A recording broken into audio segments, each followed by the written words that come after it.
Hai guys, ketemu lagi sama aku Rizka Dila. Hari ini ada berita terbaru yaitu Erling Haaland kembali tampil menggila dengan mencatatkan brace. Sementara itu ada Xabi Alonso yang resmi menjadi pelatih Bayer Leverkusen. Simak selengkapnya di Cetak Gol Harian berikut ini. Berita pertama, sejumlah kota di Perancis memboikot siaran Piala Dunia Qatar karena dianggap melanggar hak asasi manusia. Kita jauh ke kabar Spanyol, ada Real Madrid yang siap memperpanjang kontrak Karim Benzema. Sejumlah kota di Perancis dikabarkan memboikot siaran Piala Dunia Qatar 2022. Salah satunya ada pemerintah kota Lille yang melarang menyiarkan pertandingan dengan layar raksasa. Hal tersebut dilakukan sebagai bentuk solidaritas kepada para pekerja. Sebab pada persiapannya Piala Dunia Qatar kali ini banyak menelan korban jiwa. Selain Lille, sejumlah kota di Perancis juga menolak. Mulai dari kota Paris, Strasbourg, Bordeaux sampai Marseille.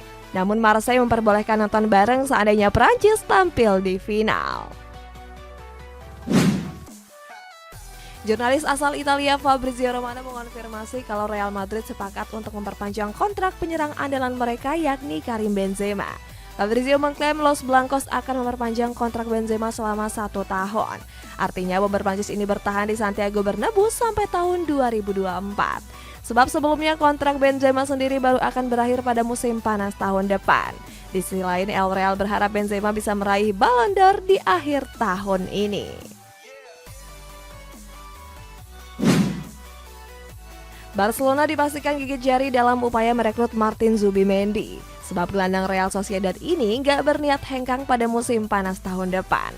Sebelumnya Blaugrana ingin menjadikan Zubimendi sebagai penerus Sergio Busquets. Akan tetapi gelandang Spanyol ini menolak karena masih bahagia di skuad La Realeza. Menurut laporan dari media Caruso, Zubimendi bahkan menunggu tawaran kontrak baru bersama Real Sociedad.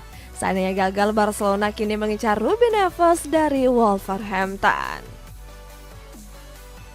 Xabi Alonso resmi menjadi pelatih Bayer Leverkusen menggantikan pelatih sebelumnya yang dipecat. Bicara soal resmi ini, ada Alex Meret yang baru saja memperpanjang kontrak barunya di Napoli. Lewat Instagram resminya, Bayer Leverkusen mendatangkan Xabi Alonso sebagai pelatih terbarunya. Pelatih Spanyol ini didatangkan sebagai pengganti dari Gerardo Saone yang sebelumnya dipecat. Menurut laporan, pergantian pelatih ini terpaksa dilakukan untuk menyelamatkan klub. Sebab Bayer Leverkusen sendiri terancam bakal degradasi karena berada di peringkat 17 klasemen. Xabi dianggap sebagai sosok yang tepat untuk menjadi pelatih Bayer Leverkusen. Mantan pelatih Real Madrid Castilla ini dianggap punya pengalaman dan sudah mendapat lisensi UEFA Pro. Anthony Martial dikabarkan sedang diminati dua klub asal La Liga yakni Valencia dan Sevilla. Todo Vihayas mengklaim kalau Sevilla menjadi kandidat terkuat pelabuhan baru sang bomber. Klub berjuluk Les Nervionenses ini menganggap Martial menjadi sosok yang tepat mengisi ujung tombak. Apalagi Martial bukan sosok asing karena di musim lalu dia pernah berseragam Sevilla. Sementara Valencia berniat mendatangkan Martial karena diminati oleh Gennaro Gattuso. Gattuso mengatakan kalau Martial sangat cocok dengan gaya permainannya. Barcelona berniat untuk melepas Antoine Griezmann secara permanen. Menurut Fabrizio Romano, Atletico Madrid menjadi klub terdepan untuk mempermanenkan Griezmann. Fabrizio mengklaim kalau Los Rojiblancos hampir mencapai kesepakatan terkait transfer tersebut. Kabarnya Atletico harus membayar 20 juta euro di akhir masa peminjamannya. Sementara itu, kedua klub sedang mencari solusi agar Griezmann bisa dipermanenkan secepatnya. Sebab penyerang Prancis ini mengaku betah bisa bertahan di Wanda Metropolitano. Napoli resmi memperpanjang kontrak penjaga gawang mereka yakni Alex Meret. Kabar perpanjang kontrak ini disampaikan lewat situs resmi mereka pada Kamis dini hari tadi. Kiper asal Italia ini sudah menandatangani kontrak sampai tahun 2024. Selain itu, Napoli juga menambahkan opsi perpanjangan kontrak selama 1 musim ke depan. Napoli sendiri perpanjang kontrak Meret karena terkesan dengan penampilannya di musim ini. Dari 11 pertandingan, Meret tercatat baru kebobolan 8 gol saja. Kontrak William Saliba dan Bukayo Saka di Arsenal akan berakhir pada tahun 2024. Akan tetapi skuad The Gunners sudah ingin memperpanjang kontrak kedua pemain tersebut. Mikel Arteta menganggap kalau kedua pemain tersebut menjadi pemain penting The Gunners. Pelatih asal Spanyol ini pun yakin kalau Saka dan Saliba mau memperpanjang kontraknya di Emirates Stadium. Sejauh ini Saliba sudah dimainkan sebanyak 8 pertandingan dengan mengkoleksi 2 gol. Sementara Saka juga memainkan laga yang sama, hanya saja dia baru mencatatkan 4 assist. Nottingham Forest resmi menjadikan Filippo Giraldi sebagai direktur olahraga terbaru mereka. Sebelum merapat, Giraldi terlebih dahulu menjabat sebagai direktur olahraga Watford. Akan tapi pada tahun 2020 dia memutuskan hengkang karena Watford dipastikan terdegradasi. Selama bekerja di Watford, Giraldi mencatatkan pencapaian yang gemilang. Dia bahkan pernah membantu Watford meraih partai final FA Cup pada tahun 2019. Tetapi sayang di partai final mereka dikalahkan Manchester City dengan 6 gol tanpa balas. Barcelona kembali mendapat kabar buruk di mana Frank Kessie mengalami cedera dan absen selama 2 pekan. Masih di kabar La Liga ada Sevilla yang memecat Julen Lopetegui dan kini menjadi incaran Wolverhampton. Barcelona mengonfirmasi kalau Andreas Christensen dan Frank Kessie mengalami cedera. Cedera itu didapat seusai pertandingan menghadapi Inter Milan di Liga Champions kemarin. Menurut kabar, Christensen dikabarkan mengalami cedera pada pergelangan kakinya. Sementara Kessie mengalami masalah otot dan diperkirakan absen selama 2 pekan. Itu artinya Kessie akan melewatkan 2 laga termasuk laga El Clasico tanggal 16 Oktober mendatang. Kini tercatat ada 7 pemain Blaugrana yang harus menepi karena cedera. Wolverhampton Wanderers membidik Julen Lopetegui yang baru saja dipecat oleh Sevilla. Wolves mendatangkan Lopetegui sebagai pengganti dari Bruno Lage. Di bawah asuhan Bruno Lage, Wolves mengawali musim dengan buruk. Dari 8 pertandingan yang sudah dimainkan, Wolves baru memenangkan 1 laga dan 4 diantaranya menderita kekalahan. Akan tapi Wolves sendiri nggak mau terburu-buru mencari pengganti dari Bruno Lage. Sebab kursi kepelatihan sementara saat ini diisi oleh Steve Davis dan James Collins. Manchester United mendatangkan Casemiro pada pertengahan Agustus lalu. Sayangnya mantan gelandang Real Madrid ini belum menjadi pilihan Erik ten Hag untuk tampil sebagai starter di Liga Premier. Kabarnya Casemiro baru akan menjalani starter pertamanya di laga kontra Everton. Ten Hag sendiri membantah rumor yang menyebutkan kalau dirinya nggak suka dengan Casemiro. Pelatih asal Belanda ini menyebut kalau Casemiro masih dalam proses adaptasi. Dia juga menjamin kalau gelandang Brazil ini masuk ke dalam rencananya. Next ada Chelsea dan Juventus yang meraih kemenangan perdana mereka di Liga Champions setelah mengalahkan AC Milan dan Maccabi Haifa. Sedangkan Real Madrid menjaga rekor nggak terkalahkannya dengan mengalahkan Shakhtar Donetsk. Selamat! Chelsea meraih kemenangan perdana mereka di babak penyisihan grup Liga Champions musim ini.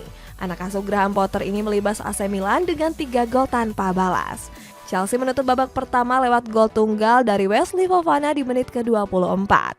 Memasuki babak kedua, The Blues mencetak 2 gol tambahan lewat Pierre-Emerick Aubameyang dan Reece James. Dengan begitu Chelsea merangsek ke peringkat 2 klasemen grup E dengan mengemas 4 poin. Berikutnya kedua tim akan kembali bertanding di match keempat tanggal 12 mendatang. Juventus menjalani match ketiga babak penyisihan grup H Liga Champions. Bermain di publik Allianz Stadium, Dusan Vlahovic dan kawan-kawan meneguk Maccabi Haifa dengan keunggulan 3-1. 3 gol Juventus dicetak lewat brace dari Adrian Rabiot serta 1 gol dari Dusan Vlahovic. Sementara Maccabi Haifa cuma bisa membalas 1 gol lewat Dean David di menit ke-75. Ini merupakan kemenangan perdana Juventus di Liga Champions musim ini. Walaupun begitu, Bianconeri masih tetap berada di peringkat 3 dengan menorehkan 3 poin. Real Madrid melanjutkan tren kemenangan mereka di match ketiga penyisihan grup F Liga Champions. Per laga tersebut, Los Blancos menang tipis atas Shakhtar Donetsk dengan skor 2-1. 2 gol Real dicetak lewat Rodrigo dan Vinicius Junior. Sementara 1 gol Shakhtar dicetak melalui Alexander Zubkov pada menit ke-39 pertandingan. Pada laga ini El Real tampil cukup mendominasi. Terbukti mereka mampu melepaskan 36 tembakan sekaligus. Sayangnya dari 36 tembakan tersebut hanya 2 saja yang berbuah gol. Borussia Dortmund kembali ke tren kemenangan saat bertanding menghadapi Sevilla di penyisihan grup G Liga Champions. Pada laga itu Dortmund mengakhiri laga dengan kemenangan 1-4. 4 gol di barusan dicetak lewat Rafael Guerreiro, Jude Bellingham, Karim Adeyemi, dan Julian Brand. Sementara 1 gol Sevilla dicetak melalui Youssef En-Nesyri di menit ke-51. Kekalahan ini pun membuat Sevilla terancam bakal turun kasta ke Europa League. Sebab mereka baru mengkoleksi 1 poin saat ditahan imbang Copenhagen pada bulan September lalu. PSG gagal meraih kemenangan setelah ditahan imbang Benfica dengan skor 1-1. Ngomong-ngomong soal PSG, ada Lionel Messi yang mencatatkan statistik gemilang pada awal musim ini. Paris Saint-Germain gagal memetik 3 poin pada laga menghadapi Benfica dini hari tadi. Bertanding sebagai tim tamu, Lionel Messi dan kawan-kawan mampu ditahan imbang dengan skor 1-1. PSG sejatinya unggul terlebih dahulu lewat gol Lionel Messi di menit ke-22. Sayang keunggulan itu cuma bertahan 21 menit saja di mana Danilo Pereira mencetak gol bunuh diri. PSG yang unggul penguasaan bola gagal menambah keunggulan sampai peluit dibunyikan. Kini Benfica membuntuti PSG dengan perolehan poin yang sama yakni 7 poin. Lionel Messi tampil gemilang pada awal musim ini bersama Paris Saint-Germain. Pada awal musim ini saja, Messi sudah memainkan 15 pertandingan sebagai starter. Dari 15 pertandingan tersebut, La Pulga mampu mencetak 12 gol. Selain itu, ia juga berhasil mengirimkan assist sebanyak 8 kali untuk pemain lainnya. Gak cuma itu, Messi juga kerap dinobatkan sebagai man of the match. Hal ini tentu menjadi awal yang bagus mengingat di musim lalu La Pulga sempat tampil melempem. Berita selanjutnya, Manchester City membantai Copenhagen di mana Erling Haaland mampu mencatatkan brace. Sementara itu ada 5 klub yang saat ini belum terkalahkan di ajang Liga Champions.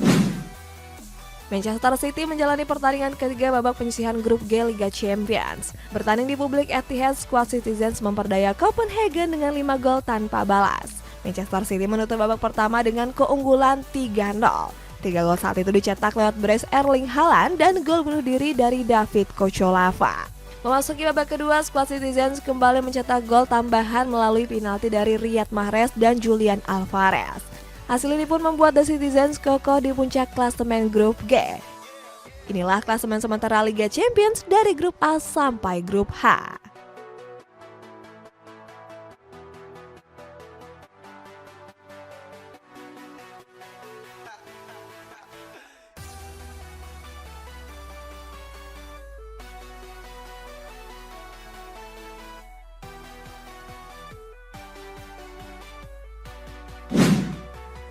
Babak penyisihan grup Liga Champions sudah memasuki 3 pertandingan. Tercatat ada 5 tim yang masih belum terkalahkan sampai saat ini. Pertama ada Napoli yang kini memuncaki klasemen grup A. Berikutnya ada klub Brugge yang mencuri perhatian dengan mampu mengalahkan Atletico Madrid. Kemudian ada Manchester City yang mampu memuncaki klasemen grup B. Selanjutnya ada Real Madrid yang sampai saat ini menjadi salah satu tim yang belum terkalahkan. Lalu yang terakhir ada Bayern Munchen yang menduduki puncak klasemen dalam grup neraka. Dari beberapa tim yang disebut, Manchester City dan Napoli menjadi tim yang paling produktif. Aremania mengajukan tuntutan kepada banyak pihak, termasuk kepada Ketua PSSI Muhammad Iryawan sampai Presiden Republik Indonesia yakni Joko Widodo.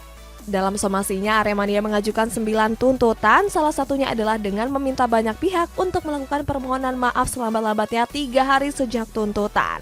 Selain itu, Aremania juga menuntut para pelaku ke penjara. Para Aremania itu datang ditemani oleh tim pendampingan hukum. Aliansi Supporter Indonesia dikabarkan sepakat untuk berdamai. Masih di kabar sepak bola tanah air, ada Timnas Indonesia U17 yang meraih kemenangan tipis atas Uni Emirat Arab. Ribuan supporter dari berbagai klub sepulau Jawa berkumpul di halaman Stadion Mandala Krida, Yogyakarta. Mereka menyuarakan perdamaian antar supporter di Indonesia. Kelompok supporter yang bergabung antara lain yakni mulai dari The Jackmania, Bobotoh dan Viking, Bonek, Aremania, Panzer Biru, Brajamusti, Pasupati, hingga Slemania. Hal ini dilakukan demi memutus rantai rivalitas serta permusuhan antar supporter. Upaya ini juga untuk mewarisi perdamaian kepada generasi berikutnya. Timnas Indonesia melakoni laga kedua babak kualifikasi Piala Asia U17 melawan Uni Emirat Arab. Berlaga di Stadion Pakansari, skuad Garuda Muda menang tipis dengan skor 3-2. Skuad Garuda Muda unggul cepat lewat gol yang dicetak oleh Nabil Ashura dan Arkan Kaka. Sayang Uni Emirat Arab menyamakan kedudukan lewat Walid Malala dan Gaid Abdallah. Lalu di babak kedua, skuad Garuda Muda berhasil mencetak gol kemenangan lewat brace dari Arkan Kaka. Hasil ini pun memastikan skuad Garuda memimpin klasemen dengan mengkoleksi 6 poin. Timnas Futsal Indonesia mencetak sejarah baru dengan mampu melaju ke perempat final Piala Asia Futsal. Hal ini pun membuat peringkat futsal mereka meningkat drastis. Skuad futsal Garuda menempati peringkat ke-38 dunia. Mereka berhasil menggeser posisi Australia setelah memperoleh tambahan 5 poin menjadi 1124. Hal ini merupakan prestasi terbesar bagi Timnas Futsal Indonesia. Apalagi sebelumnya mereka berhasil menjuarai MNC International Futsal Cup di bulan September lalu. Guys, kita baca komentar ini dari Muhammad Ihsan Karmedi. Karista cantik banget pakai baju Juventus plus glowing banget. Iyalah guys, soalnya aku pakai jersey dari DJ Sport Apparel. Terus di sana tuh bisa custom juga loh guys. Buat kalian yang pengen bisa langsung cek di Instagramnya DJ Sport Apparel ya guys. Sampai jumpa.